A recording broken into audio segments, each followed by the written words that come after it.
Boa noite, boa tarde, bom dia, boa jogatina para vocês. Estamos em mais um episódio do podcast. Hoje estamos com o pessoal da oficina do Playtest do Rio de Janeiro.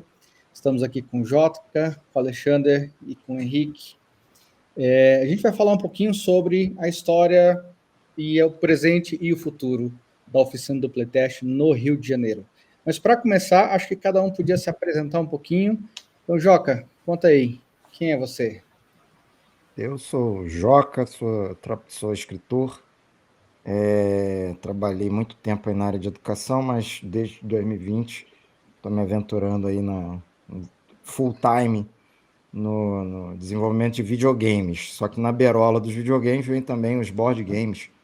Então, por essa época de 2017, comecei a desenvolver e foi daí que a gente começou a brincar aí de oficina, né? No tempo que a oficina era mato. Boa. Alexandre, se apresenta aí para gente. Bom, eu sou Alexander, sou designer gráfico, professor também na área de design, trabalho numa graduação voltada para a indústria criativa e lá eu coordeno exatamente vários cursos na área, né, cinema, design gráfico, publicidade, e gosto muito dessa atividade criativa como um todo, né? Então, por viver criando, eu acho que eu nasci criando jogos de tabuleiro e isso foi me trazendo até esse momento. Um pouco antes da oficina, a gente começou a aquecer os motores para publicar alguns jogos e publicamos alguns jogos e estamos aí para aprender cada vez mais, né? Então, adoro criar e estamos aí para isso. Boa. Henrique, fala aí. Eu sou Henrique Magalhães, eu sou mestrando em design na FRJ. Eu trabalhei por uns 3, 4 anos fazendo arte e animação para um jogo chamado Naara, que é um jogo digital indie. Também sou de jogo digital, que nem o Joca e tal. E agora eu estou vergando mais para educação, porque, como eu estava falando antes da gravação, a oficina é não oficialmente um grupo de professores. E a gente está tocando a oficina agora. Boa, excelente. Eu queria começar que vocês contassem, aí vocês me dizem aí quem que começa contando, sobre como é que surgiu a oficina do Playtest no Rio. De onde veio, como nasceu isso? A oficina nasceu no Rio, né? Exato. Como nasceu a oficina do Playtest. A gente se tornou oficina do Rio quando foi em 2019, quando surgiu a oficina de BH, porque antes a gente era só oficina. A gente não precisava chamar de oficina do Rio. Aí agora a gente tem as várias outras, mas a gente começou justamente em 2017, porque a gente só tinha a realidade de grupo fechado de Playtest. Então, a gente começou a ver que os grupos eles eram muito voltados para desenvolvedores experientes. Então, da demanda de ter que testar com mais gente experiente, o pessoal fechava grupos. Então, a gente aqui no Rio tem a Mansão das Peças, que é um dos grupos mais famosos do Brasil, só que é um grupo fechado. Então, como é que a gente participava? Não tinha como, só se fosse convidado. Então, a gente juntou uma galera aqui do Rio, que éramos eu, o Sanderson, o Rodrigo Deus, que é do Meeple Divino, o Alexandre Amaral. A gente juntou e decidiu montar um grupo aberto, que fosse aberto para a participação de quem quisesse, não importasse a experiência, não importasse se já tinha publicado o jogo, o que quer fazer com o jogo. Às vezes a pessoa não quer publicar, quer desenvolver um jogo. Então a pessoa podia também para dar a oportunidade da gente, primeiro, ter pessoas sempre para testar, diferentes perfis, e atrair mais gente para testar com a gente. Então, a nossa expectativa era fazer também brotar a gente na nossa situação, que também precisasse de galera para testar, e ia ter a nossa força motora ali para testes. E aí deu certo, em 2017 a gente começou, ficou aí até 2020, né, tendo em conta, a gente pausou e agora a gente retomou. Então, aqui no Rio, pelo menos, assim, a gente moldou a oficina para ser um grupo bem colaborativo, aberto e de integração com desenvolvimento independente, não importando qual currículo de quem está participando. Sim, a força de vontade de estar lá participando, querer aprender e, eventualmente, até criar seus próprios jogos com alguma profundidade de conhecimento de game design e tudo mais, sempre aprendendo com os outros. Você comentou um pouco desse momento que a oficina aí no Rio, não a oficina do Rio, mas a oficina no Rio, deu uma pausa, né? O que motivou esse ressurgimento? Esse vamos voltar? Qual foi a faísca para isso? A faísca é porque a gente fica lá dando bait, aí tem sempre uns trouxas aí que caem no bait, que nem o Henrique, o Alexander, o Thiago Batista foram baitados. Baitados. A gente, agora, de verdade, 2020, a gente pausou porque a galera do Rio não tem um perfil de migrar para o online, igual foi BH, igual foi até com o surgimento da oficina online, que não tinha, né? Inclusive, foi a galera de BH foi forte no online, moldou um pouco a cara da oficina no Discord. E aí a gente aproveitou. Eu aproveitei lá que tinha saído o meu jogo Stellarium e que a gente tinha colocado lá, o Stellarium nasceu, né, na oficina. Então a gente aproveitou que tinha ele no DOF e aí eu lancei uma postagem marota lá, porque a gente já tinha tentado ano passado e deu água, porque a cidade, o centro do Rio de Janeiro mudou muito.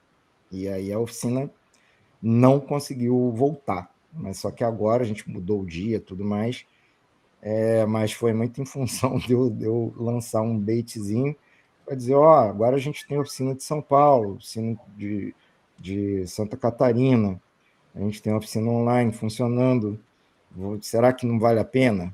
Porra, valeria a pena, hein? Aí Alexander, Henrique e Thiago, que já faziam parte da oficina, se animaram e aí a gente retornou. A motivação é sempre a mesma. Ter a presença de um grupo desse que a gente acha importante para as pessoas e para a gente, criativamente. Eu não tenho feito tantos jogos mais, mas para mim, pessoalmente, é legal saber que se eu precisar de criar um jogo, eu ter esse grupo, poder ir lá toda semana, ficar lá batendo papo com outros desenvolvedores, saber o que está acontecendo. É quase um encontro semanal de amigos, assim. Então, quase não né? É um encontro semanal de amigos. Professores, né? Então, não oficialmente é um grupo de professores. É um conselho de classe. É um conselho de classe, é um conselho de classe. Muito bom. Emendando um pouco com esse assunto, que você comentou já um pouco, mas a gente podia aprofundar um pouquinho no que você entende que são os objetivos da oficina, de uma forma geral, da oficina, do Playtest, de uma forma geral, e específico aí no Rio também, a contribuição que você vê aí. Vocês todos. Olha, acho que quem pode falar disso aí mais é o Alexander, né? O Alexander pode caprichar. Sim, então, o objetivo tem sido sempre o de desenvolvimento. O desenvolvimento e a troca efetiva para a gente levar os nossos protótipos, sejam eles bonitinhos ou de caneta Bic, papel quase higiênico, a gente dá o nosso jeito lá, mas para levar exatamente para teste. A gente entende que muita gente tem ganas de começar a desenvolver jogos, mas não sabe nem por onde começa, etc. E hoje, a oficina do Playtest do Rio de Janeiro também está com um contato muito interessante com o link de experiências com outras editoras. Então, assim, uma parte de nós já publicou, então a gente já conhece um caminho, a gente já conhece um ponto por onde colocar, e a gente observa que tem sido importante trocar essa experiência com quem está desenvolvendo também, está aprendendo também, e o objetivo principal é desenvolver jogos, é estar com um hobby ativo e dando oportunidades de pessoas criativas de de efetivamente testarem seus jogos e obterem feedbacks, né? Que a parte, digamos, é o momento chave do nosso encontro, é o momento no final onde a gente dá o feedback. E agora não está nem tanto no final assim, né, Henrique? A gente já não se aguenta, já vai falando até no começo já, mas a gente vai se ajustando para que o feedback não atrapalhe o fluxo do jogo, a experiência do jogo, e assim a gente consegue fazer uma boa de protótipos, muito essa. Você leva uma vez, tem jogos que eu publiquei que eu 12 vezes, 10 vezes, então a cada vez que levava era um novo horizonte, uma nova proposta, uma nova possibilidade, e a experiência das pessoas jogando nos ajudava bastante a sentir isso antes de levarmos para jogadores, né? Se me cabe aqui mais um tempinho, eu avisei que eu falava muito, né? Mas a gente sempre eu pelo menos aprendi com o Sanderson, muito na experiência, né? Que a gente tem que fazer uma espécie de escala para levar o jogo para teste. Então, uma primeira escala é com desenvolvedores, e aí a oficina serve exatamente para isso, né? Um momento onde a gente leva para os desenvolvedores que vão trocar as informações, isso aí não está funcionando, isso aqui está funcionando, vamos tocar isso aqui. Um segundo movimento que é para levar para influenciadores e pessoas que vão ajudar no movimento político da coisa, né? Editoras, etc.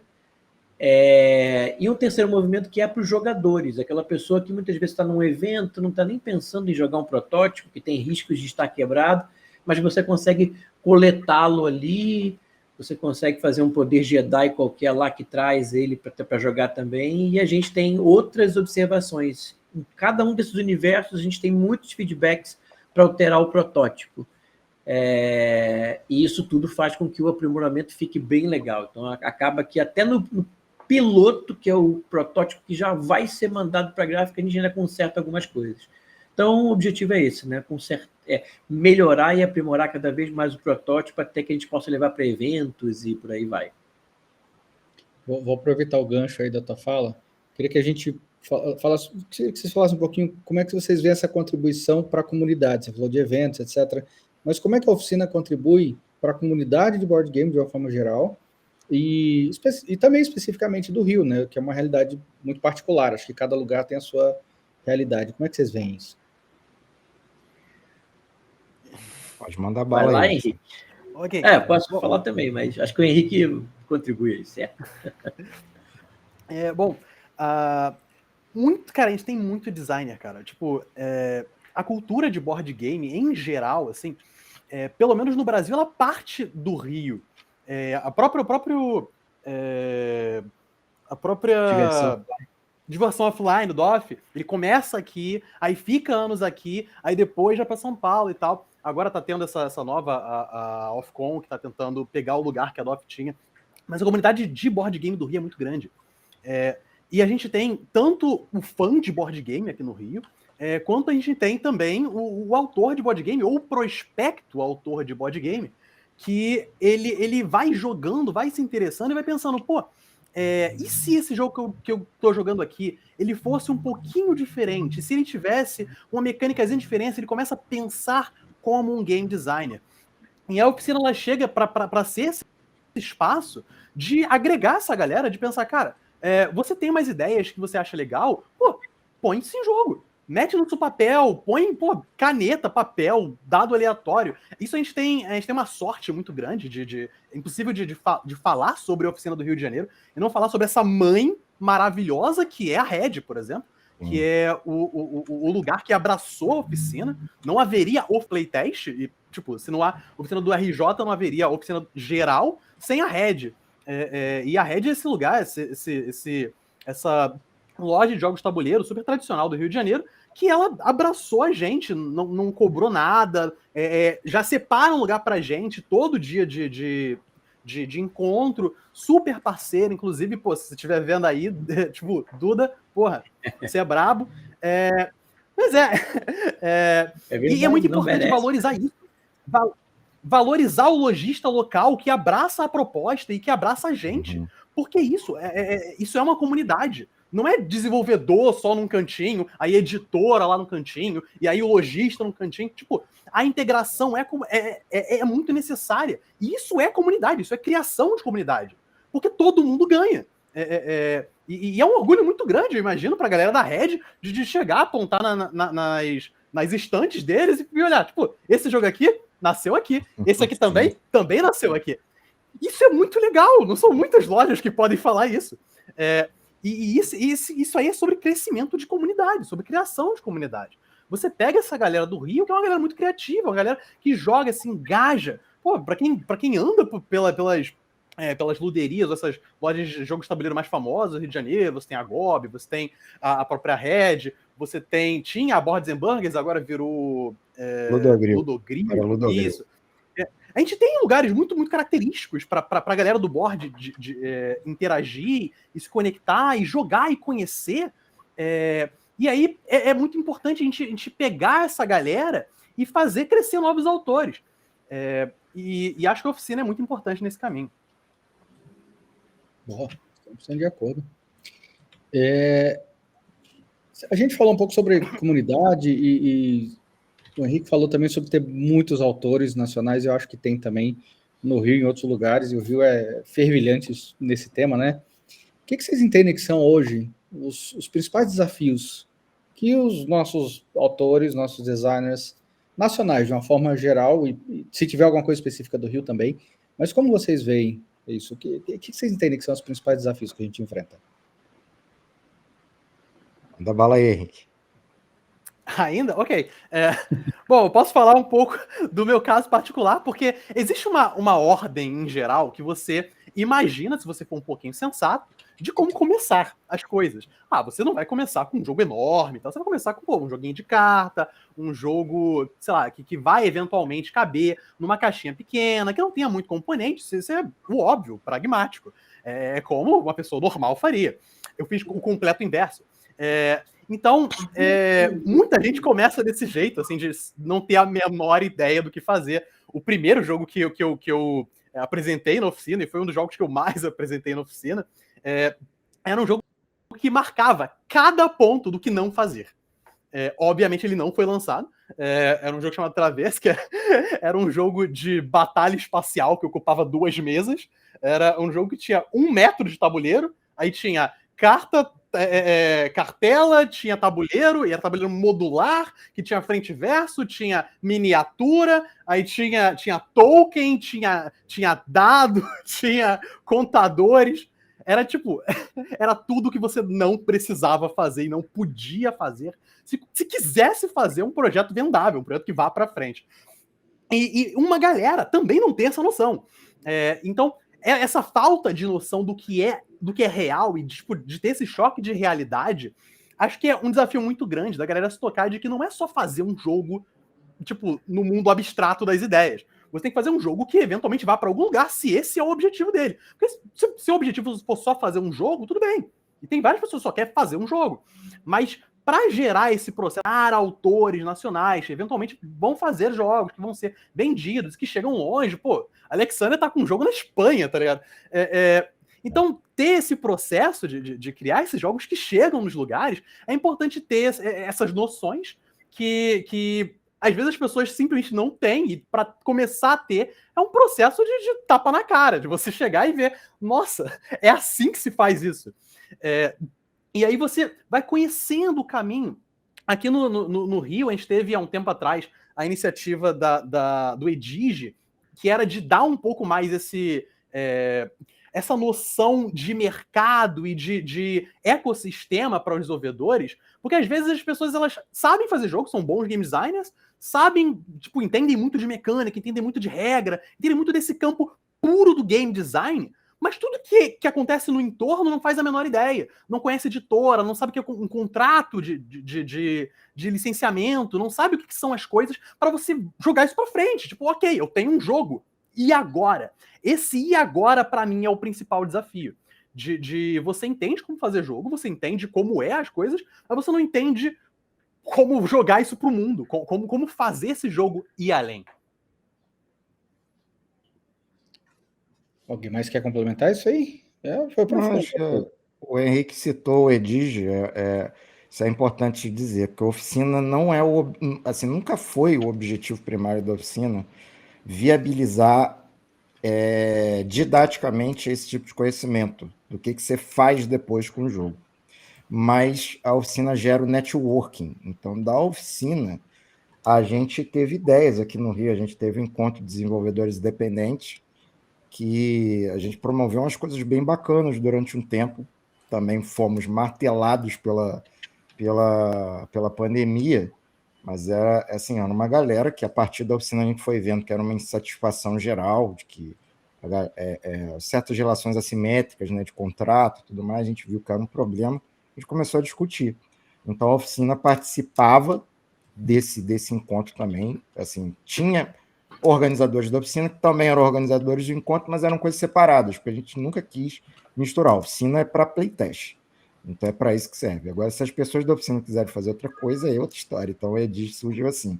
E a gente acha muito importante ter um espaço para que as pessoas cheguem a essa conclusão. Pô, tem um problema coletivo, vamos montar uma outra coisa aqui para resolver.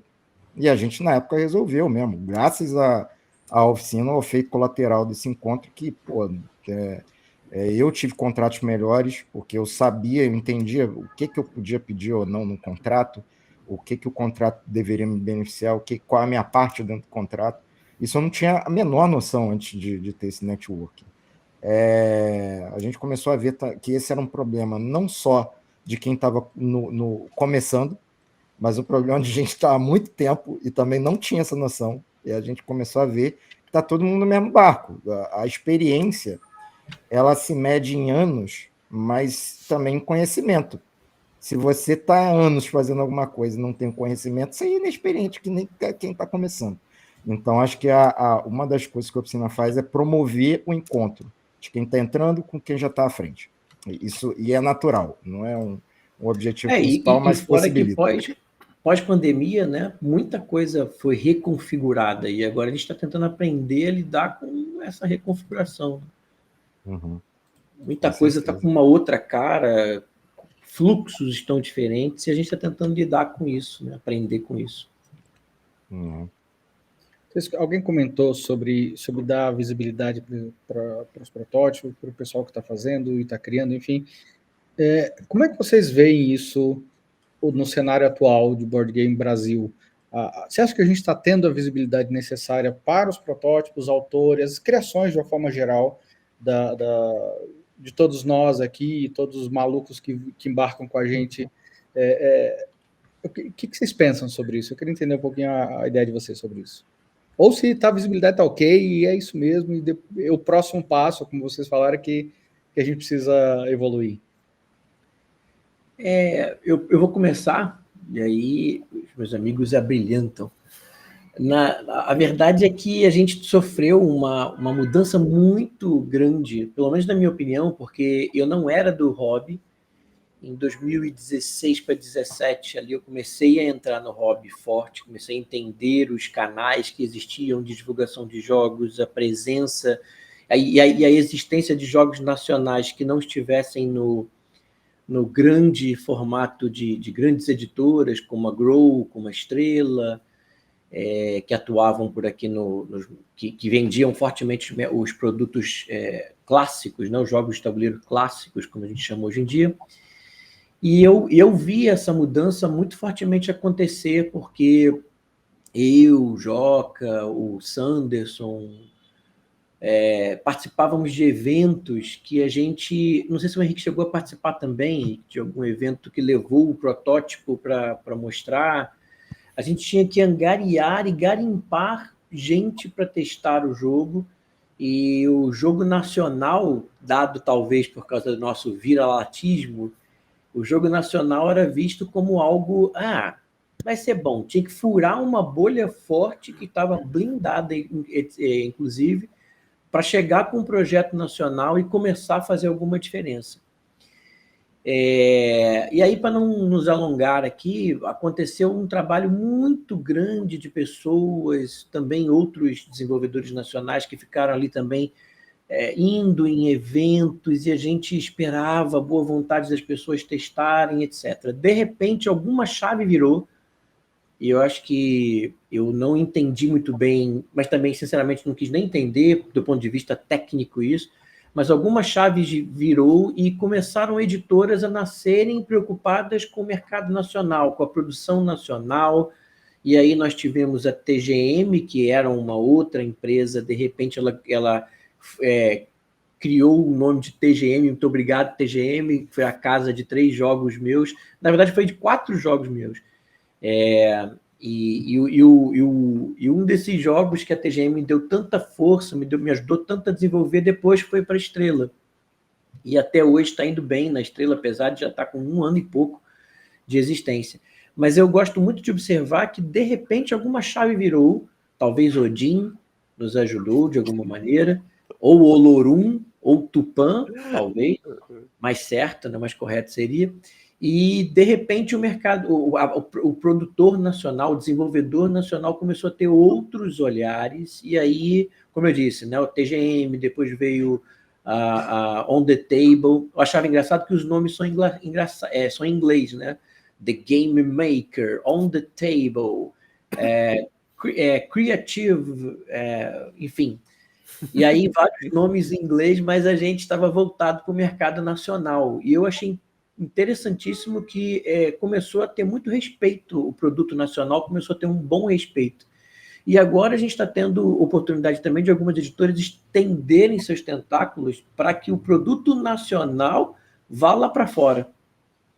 E aí a gente está experimentando um outro olhar, né? Existem editoras como, por exemplo, a Vem Pra Mesa Creations, que é um braço da editora Vem Pra Mesa, mas com intenção forte de focar na produção nacional com vistas para levar para fora.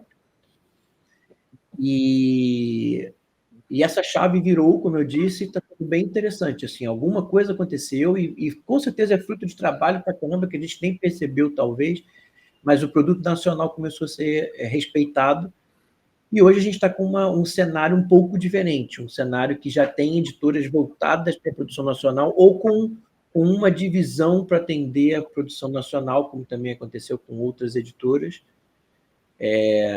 Eu tenho achado bastante promissor o que vem por aí. Não sei se meus amigos concordam aí com a ideia.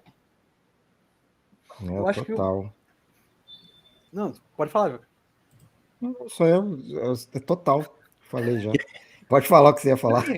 Não, eu acho muito importante também ressaltar os eventos. Os eventos são muito importantes nesse momento de dar visibilidade aos protótipos, os eventos que aceitam os protótipos ali, que dão esse espaço para os autores colocarem os protótipos para serem jogados. Aqui no Rio de Janeiro, a gente tem alguns eventos que são muito importantes para a manutenção dessa comunidade. Você tem o Se Joga, que é organizado por uma comunidade LGBT, que é muito legal.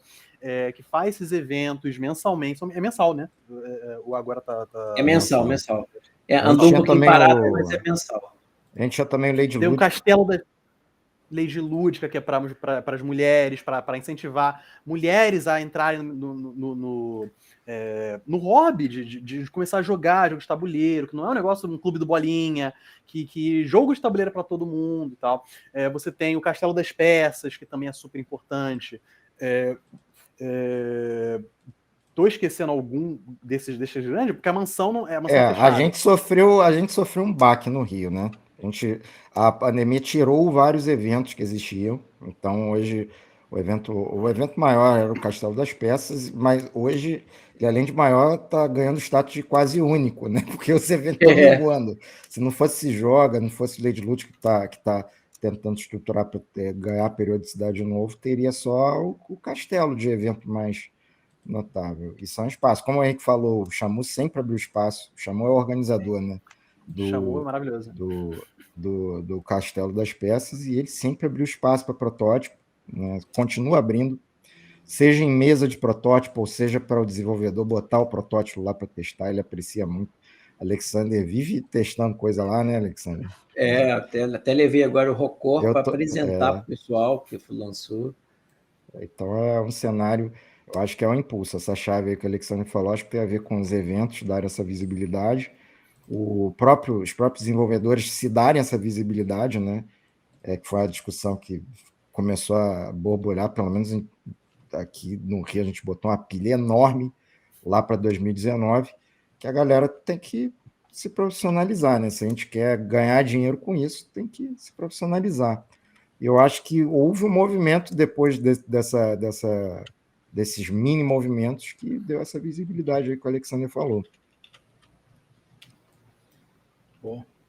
Agora eu queria que vocês contassem para a gente como é que funciona a oficina, quando ela acontece, onde ela acontece, como é que ele é aberta para todo mundo, isso acho que todas as oficinas são, ainda bem, mas como é que funciona para se eu quiser entrar e quiser testar meu jogo, como é que funciona aí no Rio?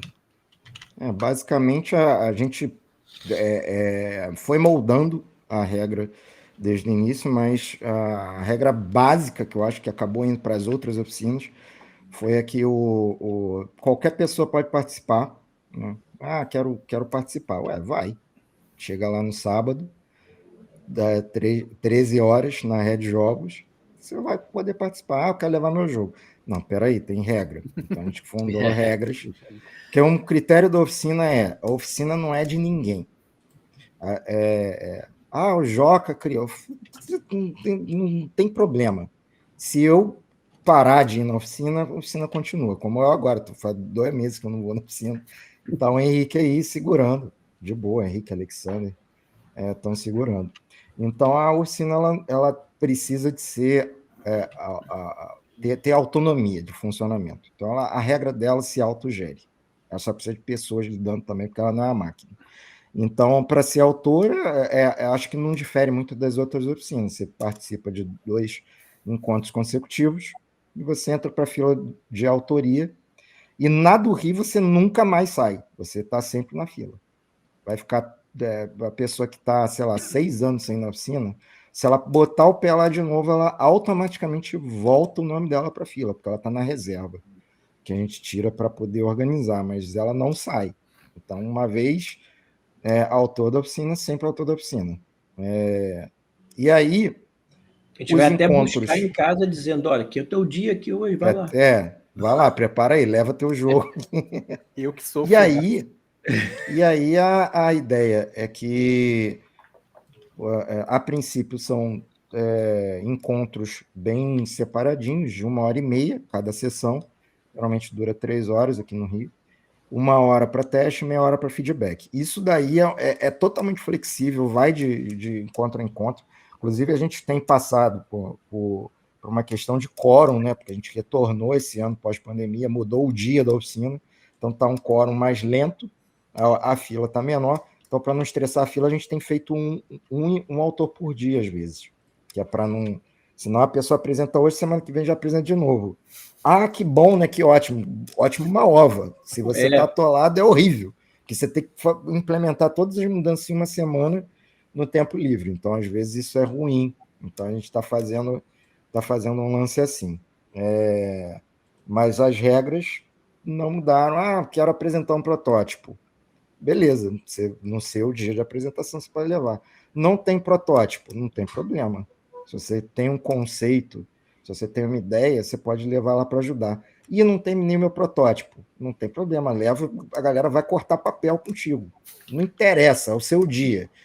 A galera está ali para te ajudar, não importa o que seja. Então, o conceito é esse, ser colaborativo e embora seja de playtest, os encontros servem para possibilitar o playtest. Então, se não tem como ter playtest, a gente vai fazer outra coisa. Já teve encontro que a gente, sei lá, não tinha protótipo, não tinha nada, ele ficou de papo furado. E nesse papo furado, a gente já teve palestras sobre eu chamo até de palestra porque é galera gabaritada falando, né? Sobre jogos e educação, sobre jogos aplicados a jogo sério, sobre conceitos de game design, core loop.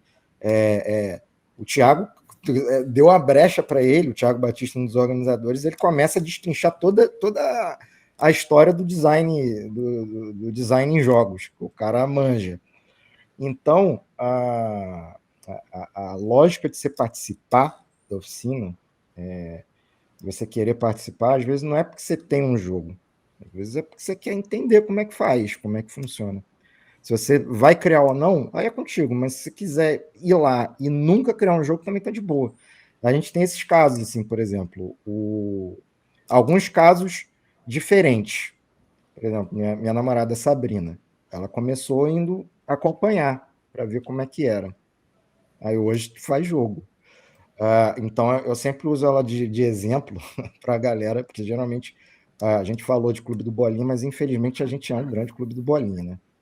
Se for contar as presenças femininas em todas as oficinas, não dá um quórum para uma oficina. A gente tem esse problema crônico. Tirando a oficina das ligadas, porque é só de mulheres, a gente não tem muita mulher nas oficinas. Vai ver que elas têm até mais o que fazer, né? Sim, pode ser. A gente fica criando o jogo. Criando não tem mais nada melhor para fazer. E aí a gente sempre usa de exemplo. Então, agora mesmo, a gente tem um casal que vai, 2 casais que vão, e eu sempre falo, ó, tá aí, ó, Sabrina fez esse jogo aqui comigo. Quando é que você vai fazer o seu? A gente bota pilha. Não, e elas relutam, né? Elas relutam achando que não vão fazer jamais, mas daqui a pouco estão com o vírus também. Assim, contamina. A criatividade contamina. Então, você tá uma vez por semana com pessoas criando alguma coisa, ela te contamina de maneira criativa. Seja para fazer um jogo, seja para fazer qualquer outra coisa. Os conhecimentos ali não se perdem. Então, é um encontro que transcende o playtest. Vai muito da interação de pessoas com interesse comum de aprender, né? Sim. Vocês comentaram, e vamos matar a curiosidade, vai. Vocês falaram de alguns jogos que passaram pela oficina do Rio, mas vocês nem falaram o nome deles direito, nem falaram a história dele. Conta um pouquinho dessas histórias de jogos que passaram pela oficina para a gente conhecer um pouquinho. Eu vou por cronologia, até porque eu puxo para minha sardinha, que sou mais velho no grupo. A gente publicou, um dos jogos publicados foi o Sereias, que a gente publicou na saudosa Potato Cat. Estou até olhando aqui para ele. A gente é um jogo meio da Sabrina, ele não nasceu na oficina, mas ele se tornou o que ele é na oficina. Aí mais tarde a gente também trabalhou outros jogos, alguns que não chegaram a ser publicados, mas o último que foi publicado foi o Stellarium, pela Precisamente, inclusive a editora que está nesse campo aí que o Alexandre citou, né, de editoras preocupadas com o mercado nacional. E esse nasceu na oficina. Sabrina chegou lá com os papelinhos, tudo desenhadinho com estrelinha. Pô, queria fazer um jogo de estrela. Chegou assim mesmo. E testamos lá na. Eu lembro até desse dia, a loja Red mudou de lugar, na outra loja ainda. Eu lembro do jogo na mesa, e é muito maneiro você ver tudo que ele vai se tornando. Afinal de contas, foi o segundo lugar do concurso da Precisamente. Então a gente fica muito feliz. E é graças à oficina. Não teria como esse jogo ser diferente se não fosse o impacto da oficina nele. Mas aí também vou aproveitar, vou dar o gancho aí para o Alexander também, o Cardinarok, que ele publicou. Passou várias vezes na oficina. É um dos que mais rodou na oficina, inclusive, né? E o Cardinarok, ele demorou uns 4 anos de desenvolvimento, e nesses 4 anos ele esteve na oficina inúmeras vezes, né? E aí foram, sei lá quantas foram, mas foram muitas vezes, e em cada uma dessas vezes tinha um plano de melhoria daqui, melhoria de lá, e depois ele até ficou entre os finalistas do prêmio Ludopedia também, assim, e gostei bastante, foi o segundo jogo que eu tive no prêmio Ludopedia. E também devo fortemente à oficina, porque lá que ele realmente foi forjado, assim, de encontro a encontro, de ida e não ida. E agora, recentemente, saiu também o Rocor. O Rocor é até curioso, porque ele teve inúmeras versões e muito diferentes umas das outras. Assim. Então, eu levava para a oficina uma versão, daqui a pouco eu levava outra, e até me lembro do Sanderson e outras pessoas dizendo assim, mas vem cá, isso aí já é outro jogo, você está trazendo outro jogo. E eu ria e falava, não, é porque acabou que nessa semana e na outra que eu fiquei para preparar para trazer de novo, outras ideias surgiram a partir do que a gente conversou, e também foi um jogo que foi forjado ali na oficina, teve vários formatos, teve várias caras diferentes, e terminou com esse agora que foi lançado pela Vem Pra Mesa, que está agora aí no catálogo deles, está bem aí com eles agora. E também esse também foi forjado lá, assim, o Rocore e o Cardinarok foram jogos bem forçados lá. Teve um outro também que ele foi testado poucas vezes, mas foi o Deus Astrados, que a TGM também publicou. Eu levei poucas vezes porque a gente acabou fazendo a TGM tem desenvolvedores também, e eles seguiram por outros caminhos também, e acabou que... Mas a ideia inicial, todo o princípio, nasceu realmente junto com a editora. Se não me engano, ele foi poucas vezes, ou então foi só a proto-ideia que foi levada numa conversa ou outra, e dali ele foi surgindo. Aí teve o Sanderson também, né? Sanderson teve o Meeple Up saiu pela New Order. Ele chegou, eu acho que foi bem no começo da ideia do jogo que ele levou pra gente testar. Ainda com papel cartonado, né? Feito com Paraná e tal. Com tudo na gambiarra, que é o jeito que a gente gostava de fazer. E tinha o Lamorte também, que ele chegou a levar, mas ele já estava desenvolvido, mas ele levou para esse jogo, tinha uma ideia dele de DLC, ele chegou a levar uma expansãozinha. A gente teve o Totemonstros do Daniel Santana e do Leandro, que o jogo já estava avançado, só que ele levou para testar algumas mecânicas. Isso aí está lançado agora pela Estrela. E teve o A Lenda do Herói. A Lenda do Herói ele nasceu e não nasceu na oficina, porque o Lenda do Herói foi canibalizado de outro jogo. Esse sim nasceu da oficina. Eu tinha feito um jogo. Quem não sabe, A Lenda do Herói é um jogo de videogame do qual fiz parte do desenvolvimento, ela da Dumativa, e ele é um jogo musical, que o personagem fica cantando o que ele faz. Então a gente quis fazer um jogo de tabuleiro para as pessoas ficarem cantando, né? Porque a galera gosta de cantar, não é à toa que o Pablo faz tanto sucesso. Então a gente pegou, eu tinha um jogo que eu tinha feito para contar narrativa em rima, que era um jogo, era De Repente o nome, era um jogo de repente que se chamava De Repente. E aí o canibalizei e virou A Lenda do Herói, que a gente fez lá no Dumativa, a gente viu a possibilidade de publicar com a Estrela, e ele foi testado. O primeiro teste com desenvolvedores foi na oficina, que eu já levei ele já pré-testado, mas com desenvolvedores mesmo foi lá. Então, se eu não estou esquecendo nenhum, acho que esses foram os jogos que já tiveram publicação.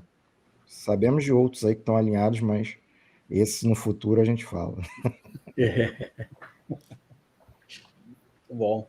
O que vocês enfrentam hoje? Qual é a maior dificuldade hoje para existir a oficina no Rio? O que vocês entendem hoje que é a pedrinha no sapato? Pessoas saírem de casa para testar, porque a gente tinha um grande problema, que aí eu vou só levantar e o Henrique fala aí, na sequência. A Rede Jogos é no centro do Rio.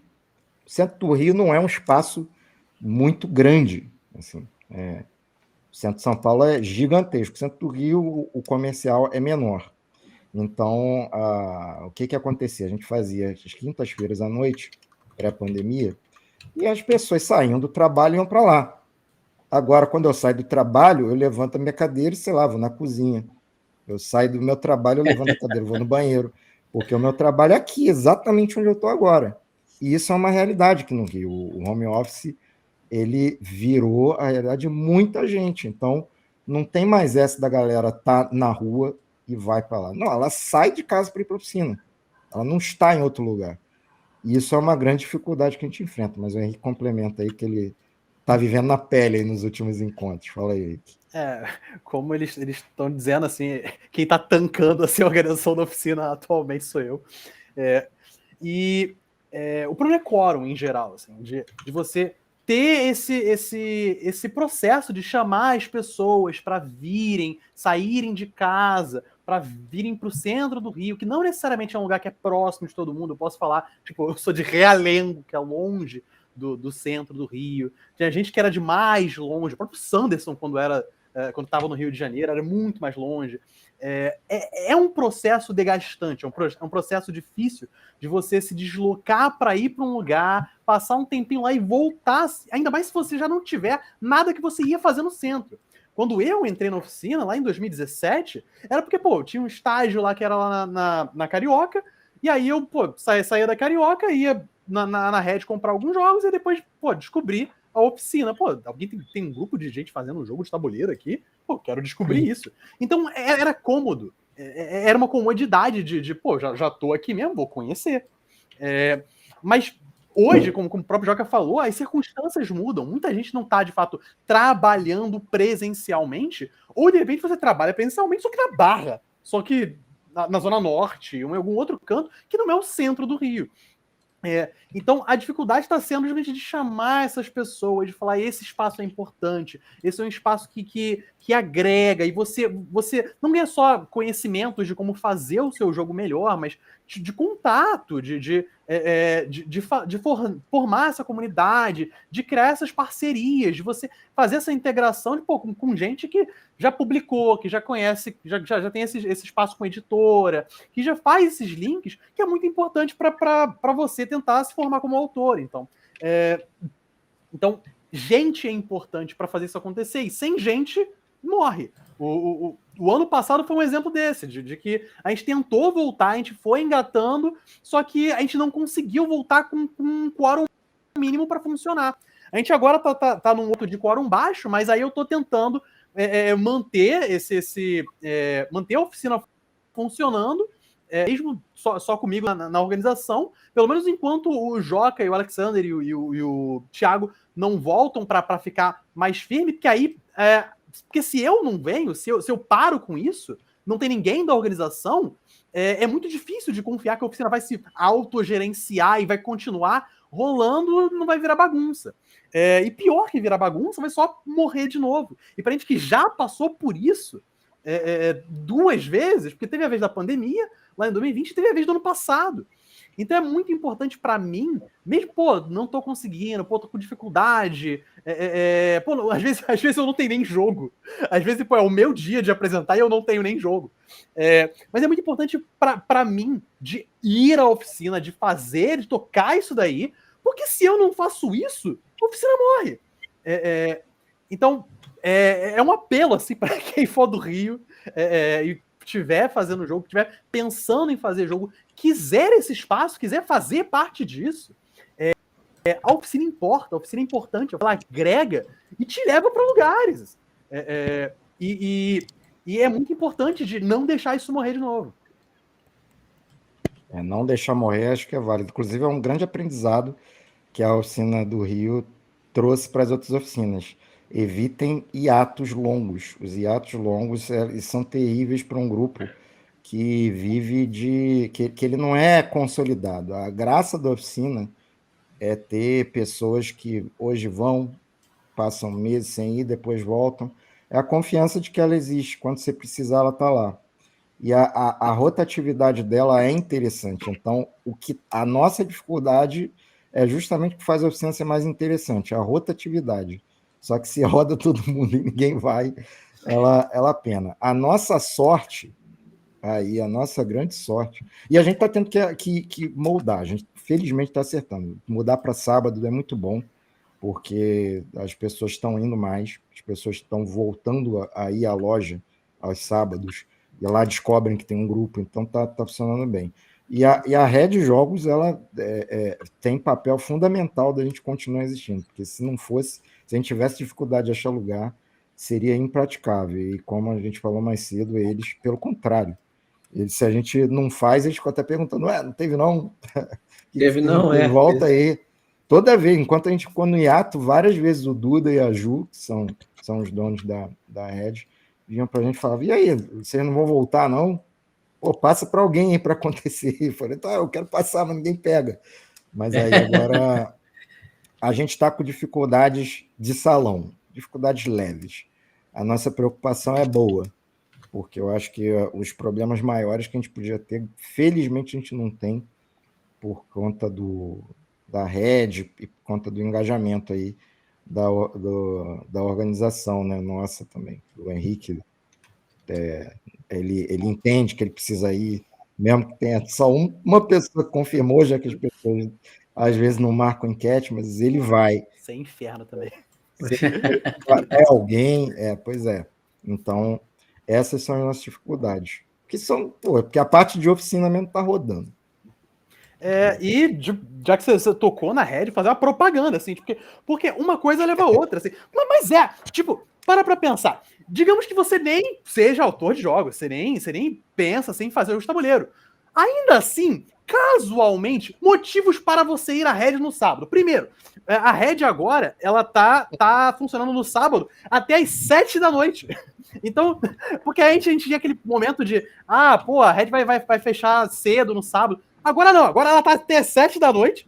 E tipo, cara, em que outro lugar no Rio de Janeiro você vai chegar numa loja? Você não paga absolutamente nada. Eles têm um acervo com vários jogos. Você chega, pega uma mesa, joga qualquer um dos jogos do acervo de graça. Você tem, a comida que eles fazem, você tem um bar com as bebidas e tal. Não é com preço absurdo, não é com aqueles preços bizarros. É preço honesto, isso vale dizer. Assim, Sim, quem é do Rio sabe. Quando o carioca fala que o preço é honesto, é porque é honesto. Não é caro, não. Os jogos não tem aquela taxa absurda que você vê uma cacetada de empresa. Você vai comprar o jogo possivelmente muito mais barato do que você vai comprar em qualquer outra loja presencial do Rio. Então, tipo, existem muitos motivos para você só estar na Red aos sábados, em geral. Até porque, sábado não é dia de trabalho para uma parte das pessoas. Então, se você tá querendo ir, sei lá, algum lazer, tá querendo sair para um lugar, tá pelo centro, chega na Red e aí, casualmente, você vai olhar pro ladinho e vai ter uma mesa com uma galera possivelmente testando algum jogo que tá em papel e caneta. Uma galera, aí você dá uma olhada, você fala, o que é isso e tal, aí a gente apresenta, fala, nossa, oficina do Playtest, você gostaria de participar? Porque isso é importante, porque se não vem gente, se a galera não conhece, se a galera não está lá, é muito difícil a gente crescer. Então, mesmo que não for entrar na oficina, pensa, cogite. Dá uma passada na Red ao sábado. É importante citar também, assim, uma coisa que a gente sempre prezou é que seja gratuita a presença na oficina. Então, quem vai na oficina do Rio não precisa pagar nada, porque a loja não cobra. Mesmo quando cobrava uma consumação mínima, nunca cobrou da gente. Então, e se não me engano, agora não tem, mas eu recomendo muito, fazendo coro aí ao Henrique, porque nessa de consumação, aos sábados ainda de vez em quando tem sorteio, você ainda pode sair com um boosterzinho de Magic lá na faixa, depois de testar aí os protótipos com a gente. Boa. Eu vou só complementar aqui, que vocês falaram da Red, eu não conhecia a loja, nunca joguei. Infelizmente, nunca joguei board game no Rio de Janeiro, mas enfim, acho que é um falha de caráter que eu tenho que corrigir. Mas eu também acho super importante a gente ressaltar os parceiros todos. Assim, se no Rio a Red tem esse papel, acho que é super válido a gente sempre valorizar, porque de fato bem ou mal, a gente está ocupando um espaço lá dentro. E se os caras estão abertos assim, sempre vale mencionar. Acho que eventos também que abrem espaço para oficina, todas as oficinas também acho que sempre vale comentar. E aí, falando um pouquinho de dificuldade, para falar um pouco de visão de futuro.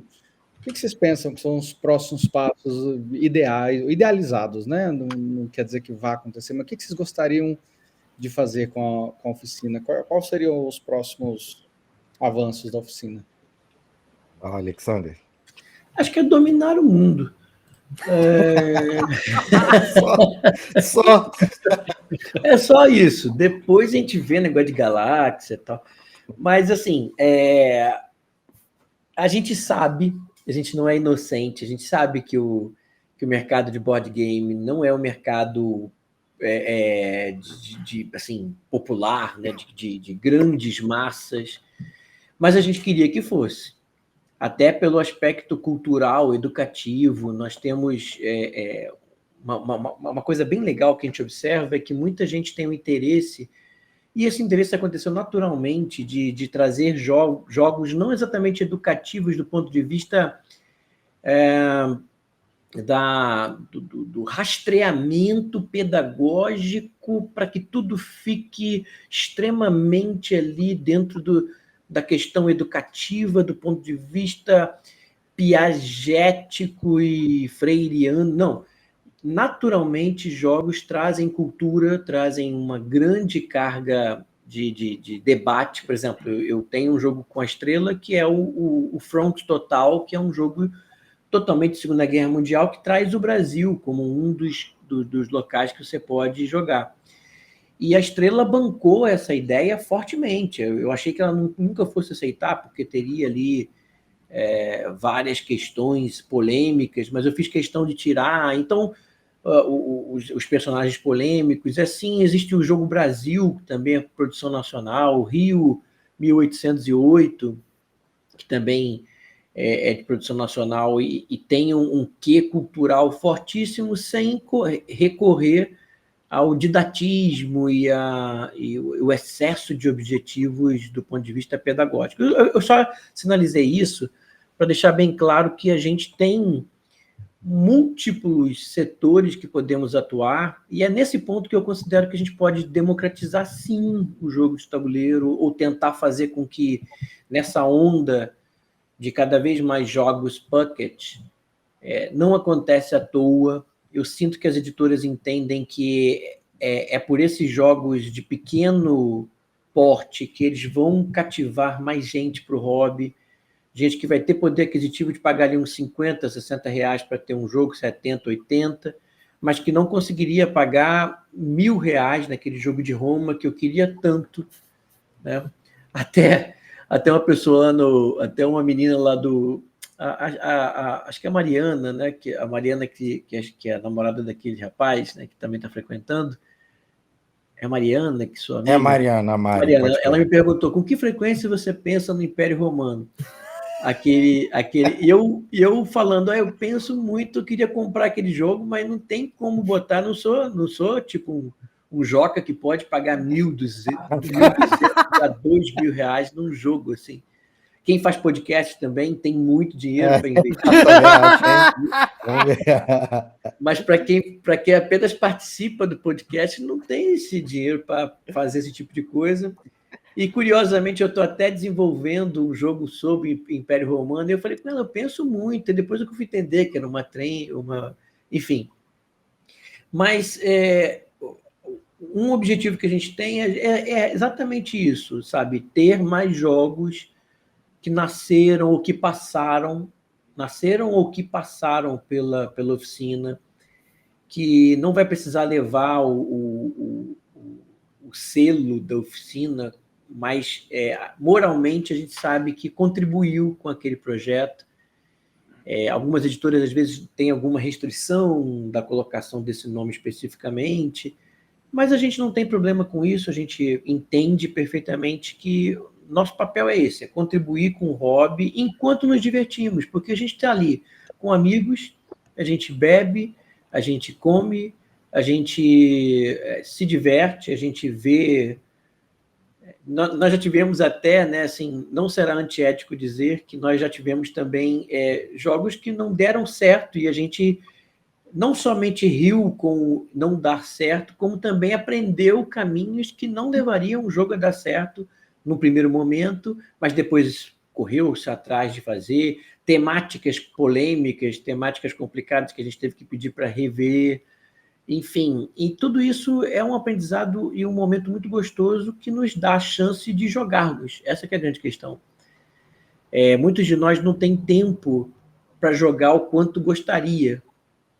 E eu aqui me incluo, né? Eu gostaria muito de jogar mais, mas não tenho esse tempo. Então, na oficina, é um momento em que eu tô jogando também. São jogos que podem não estar completos, mas aí eu estou jogando e aprendendo ao mesmo tempo. Então, para mim, é uma oficina mesmo, assim. Sabe a oficina que a gente imagina tá mexendo com as ferramentas, apertando dali, afrouxando dali, colocando um remendo que funciona? Eu entendo exatamente isso, e o nosso objetivo é esse, contribuir com o hobby, sendo um fomento para a criação de novos jogos e uma oficina mesmo, no sentido de aprimorá-los e melhorá-los, para que com protótipos consistentes eles possam ser divulgados e, quem sabe, até publicados.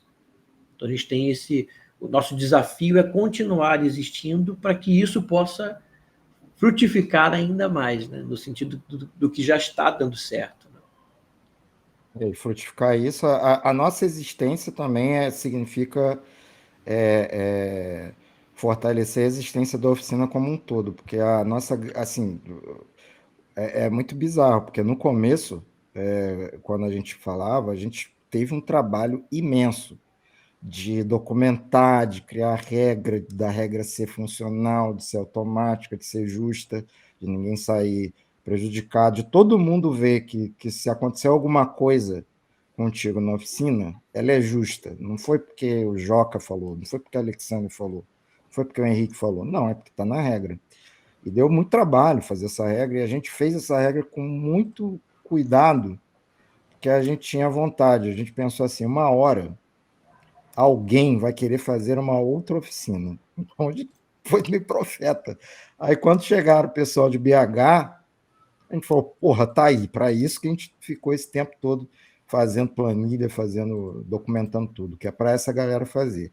Aí depois veio online, veio de São Paulo, veio de Florianópolis, mas agora a gente quer olhar lá para frente. A grande vontade é que tenha alguma oficina de Norte e Nordeste, que a gente percebe que é uma galera de peso, tanto no mercado de jogadores, quanto no meio de autores, quanto no meio editorial. Então, a oficina do Rio existia para forçar o couro mesmo, que tem que ter oficina em todo quanto é lugar, mas principalmente no Norte e Nordeste. O dia que...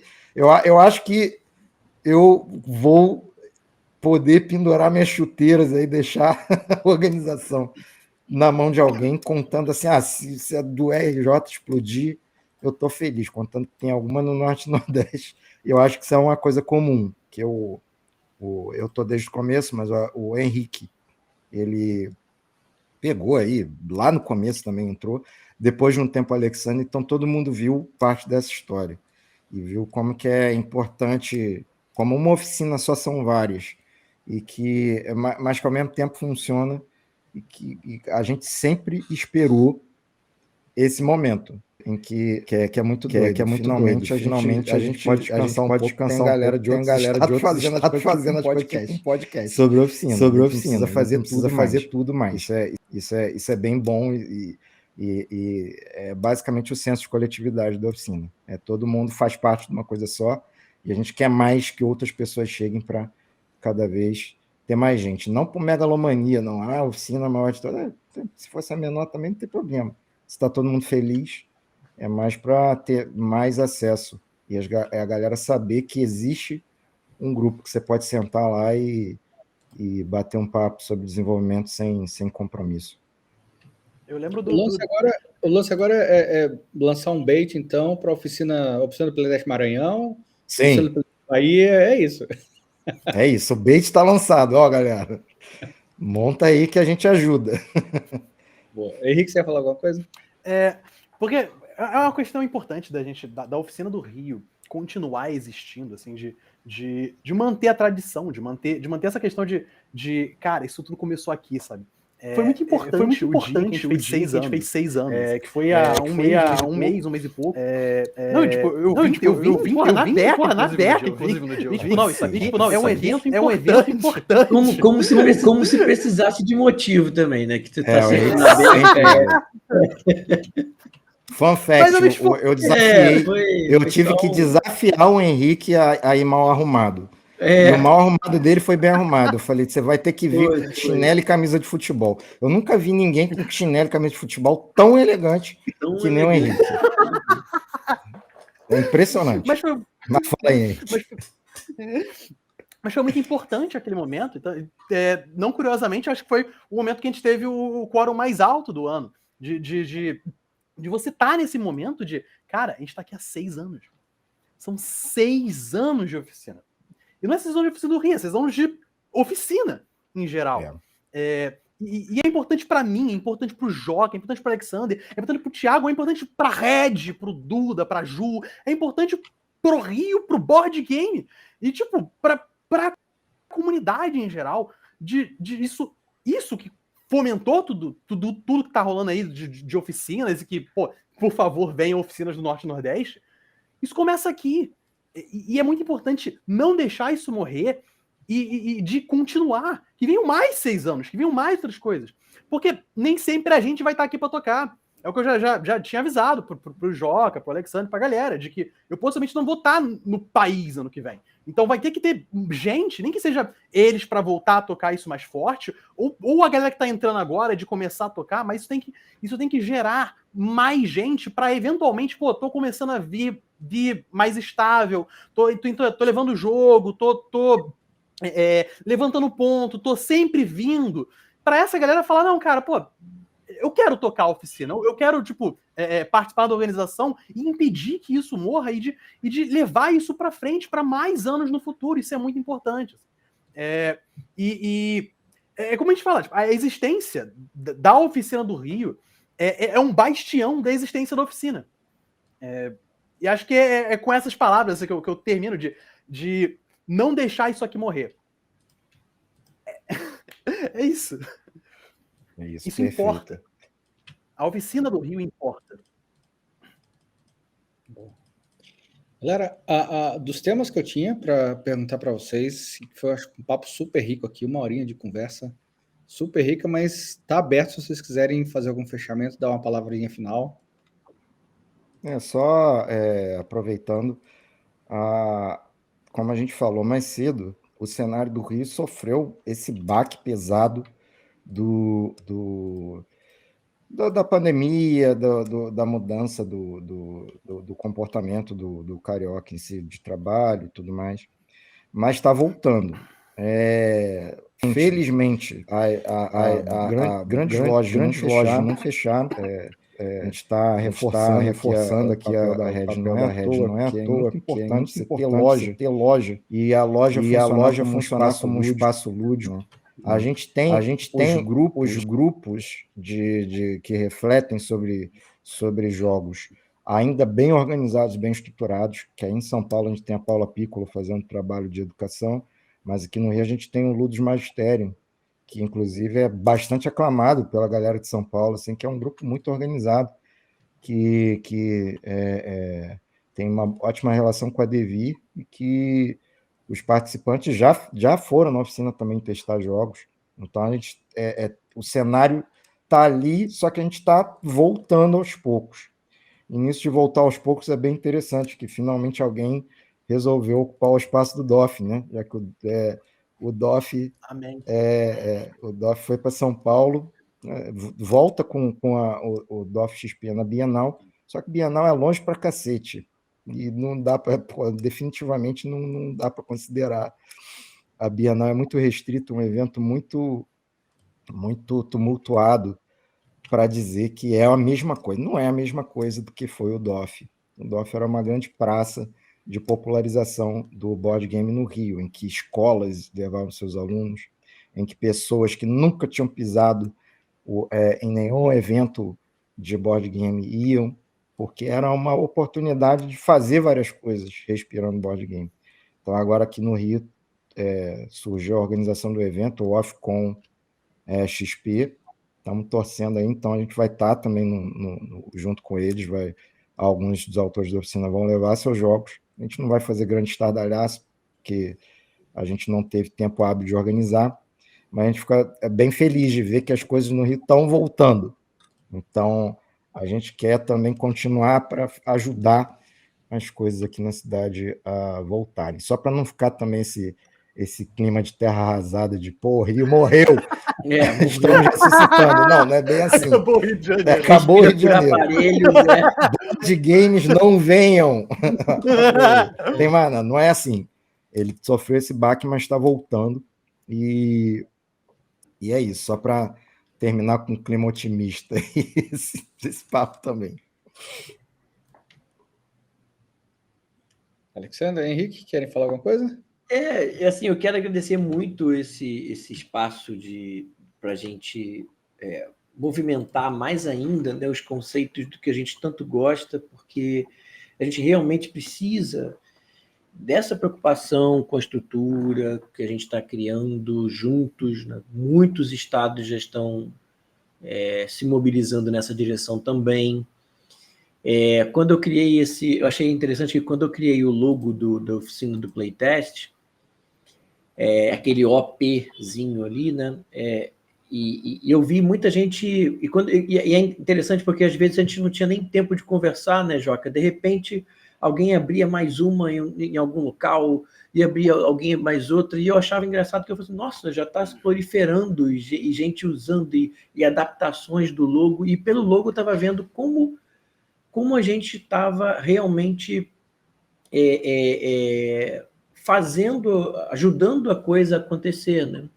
Então, assim, eu vi São Paulo muito mobilizado, São Paulo mais tecnologizado, talvez, e ali fazendo no Tabletopia, em outras plataformas também, e a coisa acontecendo. A pandemia parece não ter feito o efeito que ela poderia ter feito, e o pessoal resistiu. Então, tem muito de resistência, sem querer comparar com outros movimentos dignos, né, de preocupação, mas, assim, tem muito de resistência nossa em fazer a coisa acontecer. Hoje eu tenho certeza que, por exemplo, eu passei por algumas situações muito difíceis, um pouquinho antes e depois da pandemia, logo depois da pandemia, situações pessoais e tudo mais. E uma das pessoas que eu admirava muito, que era uma amiga, essa pessoa disse assim, eu não sei como é que você consegue ter paciência para ficar com esses joguinhos. E ela falou num sentido pejorativo mesmo, né? E aí eu olhei para ela e falei assim, olha, sem querer qualquer tipo de snobismo, qualquer coisa desse tipo, mas essa televisão aqui, que agora a gente está assistindo, eu comprei com jogos. Esse negócio aqui eu comprei com jogos, ou seja, pode não dar muito dinheiro, mas é um dinheiro que está ajudando a pagar uma conta, está animando coisas. Porque uma coisa é você ver seu portfólio no Brasil inteiro e em alguns países também, a sua criação divertindo pessoas. O Joca também passou por essas experiências, o Henrique também deve ter passado, por exemplo, eu tenho uma psicopedagoga lá de São Paulo que falou assim, eu uso o seu jogo para ensinar os alunos a entenderem perda, que é o Deus Astrados, que tem momentos que você pega a peça do outro e etc. E ela fala, eu uso para ajudar a ter perda. Tem uma menina linda lá em São Paulo, que é de uma família que eu acho sensacional, que ela adora jogar. Tem uma outra menina ainda que é portadora de necessidades especiais, não enxerga como... E ela joga adaptado para Braille, vários jogos de carta. Então eu fico pensando, nossa, quanto a gente pode contribuir? E para finalizar, a minha mãe teve alguns probleminhas de perda de memória recente, a gente ficou muito preocupado que fosse Alzheimer, qualquer coisa desse tipo. Acabou que depois descobrimos que ela teve AVC, micro AVCs, e isso estava prejudicando o hipocampo. Mas nos estudos que eu estava fazendo para entender o Alzheimer, para entender essa questão toda, eu me deparei com uma grata satisfação de descobrir que os jogos de tabuleiro são uma das possibilidades de criar carga cognitiva, reserva cognitiva, para que o cérebro não tenha ou demore muito a ter qualquer tipo de demência. E eu fiquei pensando, nossa, a gente está saindo do papel de desenvolvedores de joguinhos para sermos quase farmacêuticos, né? Para sermos quase curandeiros, se a gente não quisesse comparar com médicos. A gente está oferecendo um recurso também para educar, para ensinar, para criar reserva cognitiva para o cérebro. A gente está fazendo nossa parte ali. E eu agradeço muito ao Rainer Knizia, o jogo Alquimista, que está me... Alquimista não, esqueci o nome, aquele jogo de matemática do Heinrich Nietzsche, esqueci o nome. Mas agora. aí você descreveu metade dos jogos do Knizia. O Arquimedes. Eu agradeço muito a ele, porque foi o jogo que está me fazendo gostar de matemática, aprender matemática um pouquinho mais, fazer as pazes com matemática. Então, assim, além de tudo que a gente conversou aqui, eu acho que fica esse recado de que a gente está fazendo uma coisa que tem um quê a mais ali, tem uma contribuição a mais para a cultura, para a educação, para a biologia, para várias questões ali, e que a gente está aí para isso. E é mais um ponto para a gente entender que o trabalho precisa se proliferar e que vem assim o Sul, inclusive vem para a mesa, é do Nordeste, né? É do Norte e Nordeste, e está fazendo um trabalho muito interessante lá de divulgação. Quem sabe até, olha, comece ali a ser o centro de onde uma oficina por lá nasça também, né? E vamos fomentar e vamos construir esse espaço que você nos fornece, também é bom para a gente ecoar essa mensagem de que vamos continuar, gente, vamos tentar e vamos construir. E mais uma, né? Eu menti, eu disse que era a última, mais uma colocação. Nós vimos muita gente preocupada com, eu vou criar um jogo, mas nunca vai ser publicado, vai demorar muito. Sim, pode demorar muito.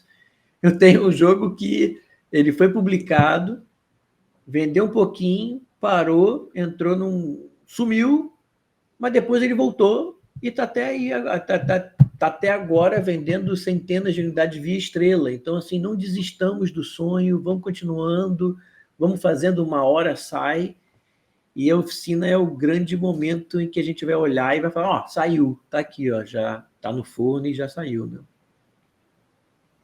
Nessa eu vou fazer isso daqui, isso nunca vai lançar, eu vou perder meu tempo, eu tô gastando anos nisso. Cara, o jogo que eu mais perdi tempo testando e fazendo e desenvolvendo era o Traverse, que de fato eu tive muito aprendizado com aquele jogo, de que eu realmente vi. Ele era um jogo inviável, ele era um jogo que era impossível de lançar. Mas não somente o que eu aprendi ao fazer aquele jogo me permitiu ter hoje uns pensamentos de, cara, eu vou fazer um jogo menor, vou fazer um jogo com escopo mais viável e tal, para eu conseguir fazer o processo de lançar um jogo de tabuleiro, também me deu um jogo. Eu tenho um jogo. O Traverse é um jogo pronto. E não somente um pronto, mas é um jogo que... E isso é uma dica para quem, de fato, já tem um jogo e o seu jogo é pronto, e você descobre que o jogo é inviável. Jogo digital existe. O Traverse, eu tô no ponto agora de transformar o Traverse num jogo digital. Então, nada é à toa. Nada vai ser jogado fora. Às vezes você tem um jogo que ele, de fato, ele não tem como ser feito da maneira que você esperava que ele fosse ser feito. Mas isso não é jogado fora. E mesmo que você não lance o jogo, mesmo que você não faça o jogo do jeito que você imaginou que ele fosse ser feito, invariavelmente você vai acabar usando o conhecimento que você teve ao fazer aquele jogo em algum outro projeto. Como o próprio Alexander falou, o Joca falou, esse jogo que eu lancei, eu canibalizei aquele outro que eu tinha feito antes, e lancei daquele jeito, eu mudei tal coisa de um outro jogo que eu já tinha feito. Isso é muito normal. Mas isso tem de partir de algum lugar. Isso tem de partir de algum lugar, geralmente em algum espaço, em algum tempo. E a gente tem isso, a gente tem. E de novo, voltando à Red, cara, quantas vezes eu fui lá, o Joca vivia cortando papel, fazendo as coisas na hora. Eu tenho um jogo que eu comecei a fazer, inclusive com o Joca e tal, que é o jogo que eu tô tentando mais agora fazer esse jogo para ser lançado, que é o Sextou, que é um jogo... O pitch desse jogo é maravilhoso, que é um dungeon crawler de balada. Então, tipo, eu tô fazendo esse jogo várias vezes, porra, as pessoas me vendo desenhando as cartas na hora, fazendo as ilustrações ao vivo, escrevendo as coisas, cortando papel. E, cara, às vezes você não tem o material, por exemplo. Cara, quantas vezes a gente chega na Red, pô, pede lá pra quem tiver no balcão e tal, fala, pô, pode me emprestar alguns dados? Pode me emprestar esse daqui e tal? E a galera vai, pô, não, você quer o quê? Quer um D6, quer um D10 e tal? E você tem esse espaço, um espaço solícito, de que a galera, acho que não tem nada aqui, mas, pô, você pode pegar do acervo. Cara, várias vezes você vê as pessoas canibalizando pecinha de algum jogo. Na última vez que a gente foi testar jogo, os caras pegaram os dados do Sagrada, porque tava faltando dado para testar no jogo. Então, é muito importante. Isso é, cara, a coisa mais banal, a coisa mais batata que acontece em desenvolvimento de jogo. Cara, eu não sei como é que eu faço isso aqui, eu não tenho peça para isso. Porra, pega uma de outro jogo. Me No ajuda, próprio né? Traverse, Comunidade. quantas peças do Twilight Imperial eu tinha pego? 100%, Mas né? e a gente tem esse espaço. A gente tem esse espaço, a gente tem o coletivo e a gente tem a vontade. Então eu termino isso com um convite. A gente está todo sábado, quer dizer, esse sábado em específico, porque vai ter a Off-Con e a oficina está dando todo para a Off-Con ter todo o sucesso possível, porque a gente precisa de um novo DOF no Rio, a gente precisa de um evento grande que aconteça no Rio e volte a movimentar a comunidade no Rio. Então, bom, propaganda também. Eu sou o garoto da propaganda. Falei propaganda na rede, propaganda dos eventos, propaganda do Off-Con. Vão ao Off-Con se você tá no Rio. Próximo sábado, vão ao Off-Con. Mas tirando esse sábado que vai ter Off-Con, a gente tá todo sábado na Red Jogos, na Cinelândia, das 1 da tarde às 4 da tarde. E se você tiver no Rio, se tiver tempo livre, tiver disponível, tiver a possibilidade de passar na Cinelândia aos sábados à tarde, vocês vão ser muito bem-vindos. Não, a gente edita para falar, galera, já passou Off-Con, enfim, só para avisar da data. É gravado, então provavelmente já vai ter passado Off-Con. Galera, show de bola, fantástico o papo com vocês. Acho que deu muitas ideias e muita esperança. E acho que não só vocês, mas todos nós desejamos que o cenário da oficina no Rio não só volte ao que era, mas que cresça mais ainda. Acho que tem tudo para crescer. Acho que a gente está crescendo. Como oficina, acho que a gente tem crescido, né, de uma forma geral. E não tem por que o Rio, que foi o berço dessa história toda, não prospere no mesmo nível. Então, estamos todos convidando, aliás, pessoas para participar da oficina e todos nós que estivermos passando pelo Rio vamos marcar presença. Gente, obrigado a vocês três de novo pelo papo, foi maravilhoso. Para você que está assistindo, deixa o like, curte, compartilha e valeu. Fechamos mais um episódio do podcast. Valeu, gente. Valeu. Já começou bem. Vamos lá. O Walter vai ter trabalhinho no começo.